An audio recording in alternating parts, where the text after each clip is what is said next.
from Somerset Solutions Tutoring and Coaching.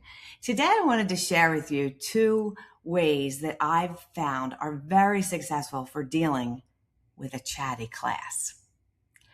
So one of the things that I believe in passionately is catching them being good. I was never a punitive teacher. I felt that children rose to my expectations of cooperation and collaboration and community, the 3 C's. So one of the things I used to do is tell them that I want to catch them being good. And every time the class was working collaboratively or cooperating or taking care of one another, they would get a letter. So if we were trying to spell out the word extra recess, and I suddenly found them doing something right without saying anything, I would go to the board and I'd write an E. Later on, a few minutes, maybe an hour, I see something else that's wonderful. I would just giggle and walk to the board and put up a letter. And by the end, I've caught them 9 times for extra recess. And maybe it was only 5 minutes, or maybe it was an extra 10 minutes at the end of the week. But just the motivation of seeing those letters appear. Now, I will say that every so often I would go to the board and I'd pick up an eraser and I would just stand and look at the letters. And suddenly I would notice behind me, everyone was doing what they were supposed to and being super quiet because they were afraid that I was going to take a letter down. I didn't usually take a letter down.